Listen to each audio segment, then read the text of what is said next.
Hey, welcome back. Today, I'm going to show you guys how to make tart dough.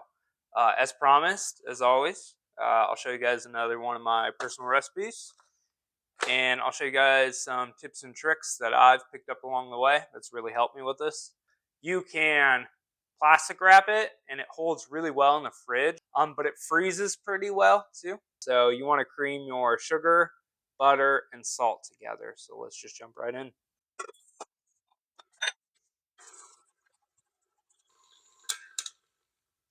Make sure we're scraping and getting all the butter in there. A little trick, so that way you don't have to get something else dirty like a spatula.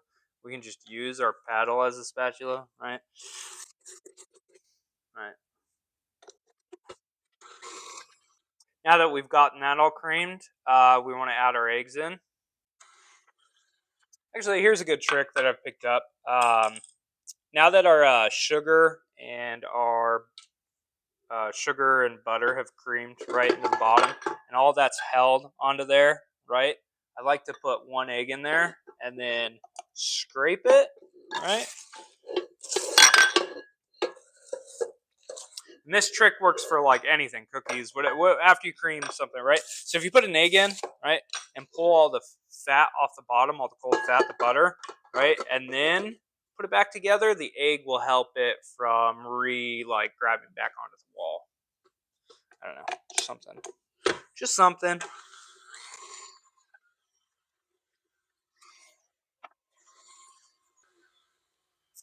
If you want, totally optional. I'm just gonna put a little dash of vanilla extract in there.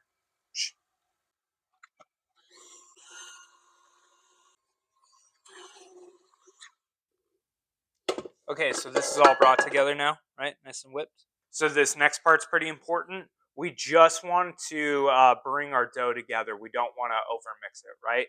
So as I put my flour into my mixture, I'm going to take the paddle and scrape the bottom, so that way that chunk of butter that usually sits on the bottom is going to be fully incorporated in, and it's not sitting there after we mix it together, right? So just take the paddle off.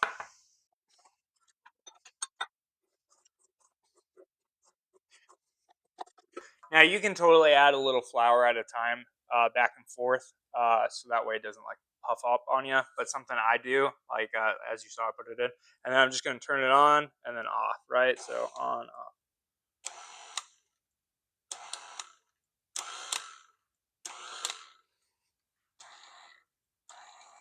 Just so that way, once all the flour's, once all that dry that's like kicked up is caught by everything that's wet, it's just going to hold in there. So that way I don't have to like repeat multiple steps.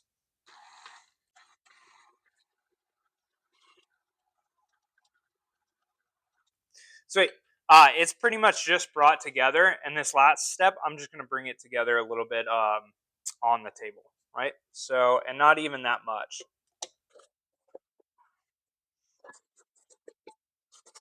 Right? It's still crummy, right? We definitely don't want to overwork this.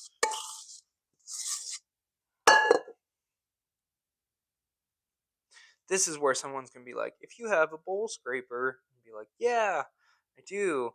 It's just somewhere else right now and I can't find it.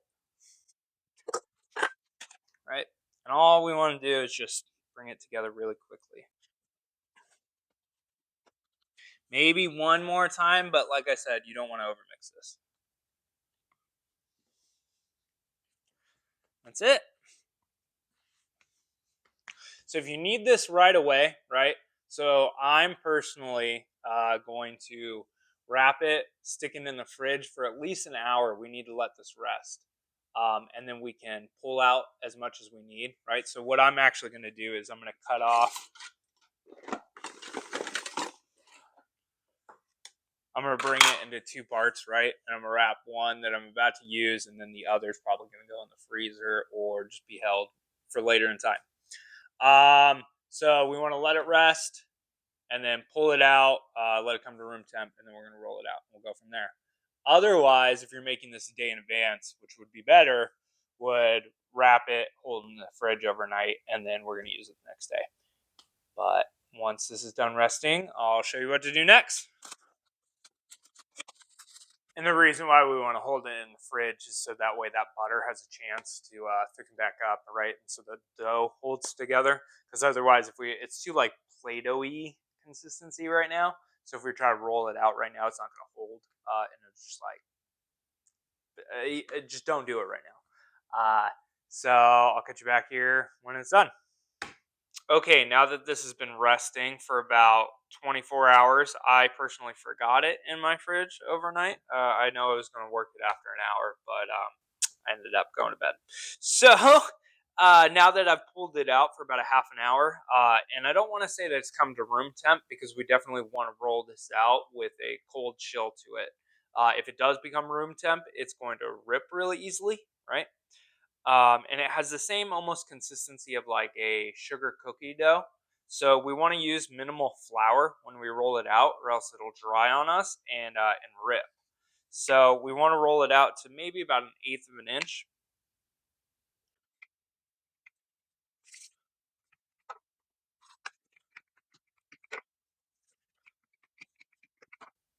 So I like that. That's about an eighth of an inch.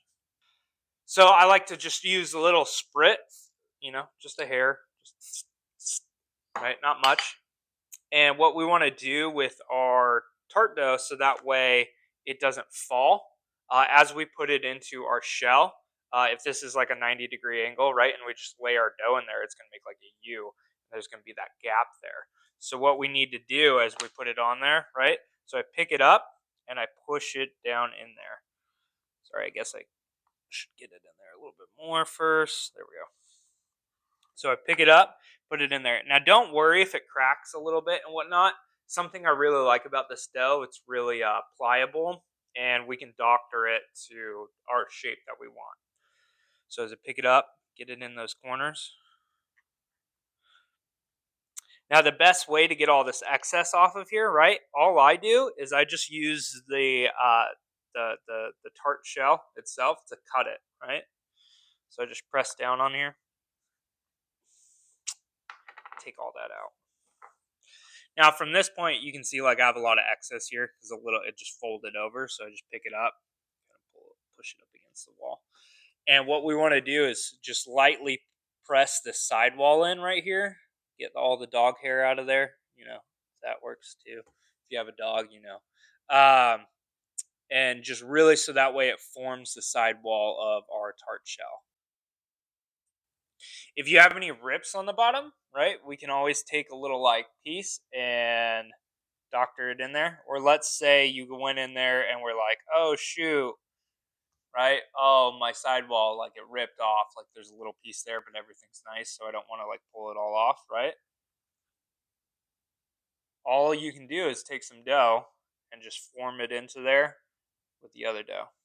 It's almost like Play-Doh a little bit, the way that we can form this into our shell. It's really nice. That's why I like this recipe the most.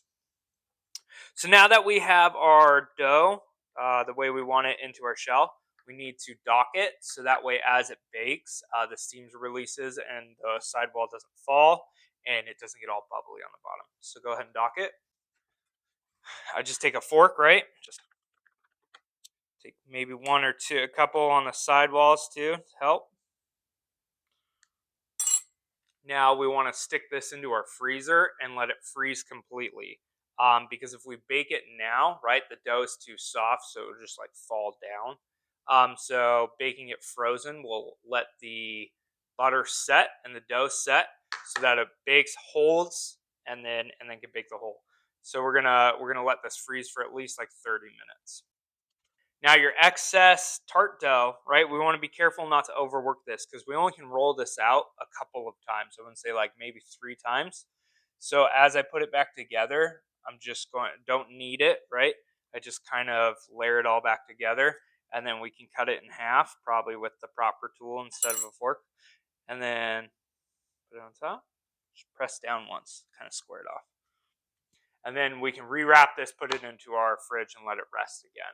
The longer we let it rest, right, the more it's not going to constrict on us and be tough from overworking. Okay, now that my tart shell is completely frozen, took about 30 minutes. I'm going to pop it in at 375 for about 10 minutes. Okay, it baked for about 17 minutes personally in my oven. As you can see, it fell just a hair, but I'm totally okay with that. I mean, we're talking like less than a quarter of an inch. I mean, really small there. Now, if it's still hot, it's gonna move on you, right? So we can let it sit in here and set up. But I like to pull mine out and then let them cool. So as we can see, it looks great on the outside. You know, this is what the customer is going to see first, right? So I would be happy if I saw that. You know, it might look a little rough here, but you know, we were just throwing this together for fun at home right now.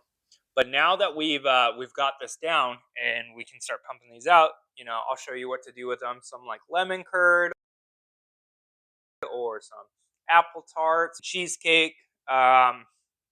Anything. I really like tart shells, and now that you have a great recipe to work with, um, the world's yours. Okay, now that you have your tart shell baked, you might be like, okay, this is fun. What do I do with it?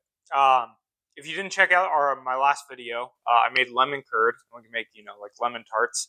But I have some sad apples here, so I'm going to show you something fun to do really quick. So go ahead and take a pan and go ahead and get it hot. While our pan's getting hot, let's go ahead and just dice up some apples. Now that our pan's hot, let's go ahead and throw a little bit of butter in there.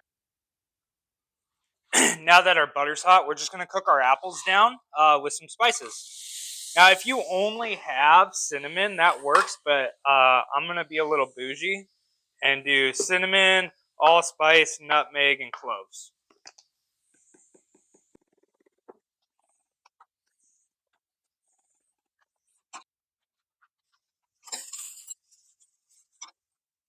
Okay, now that our apples are done, we're just going to hold them off onto the side until they cool down. Okay, now that our apples have cooled down and our tart shells cooled down, right? I'm just gonna go ahead and fill it, right? And I always keep a little bit of crumb topping in the freezer just in case, like a special occasion, or I want to make an apple pie or something. And so I'm gonna sprinkle some crumb topping on top. We're just gonna pop this into. I have a toaster oven, so I'm gonna broil the top. But if you don't, you can pop it into your oven at a broil. Because all you need to do, like the shells cooked, the apples cooked, so all we need to do is just toast this top here. Okay, it's been in the broiler toasting for about 3 to 5 minutes. And last, but definitely not least, is ice cream, of course. The best tip I can give for this is to make this when no one else is home, so you don't have to share. If you like this, subscribe, drop a comment below. Remember the recipes in the box below, and I'll catch you on the next one.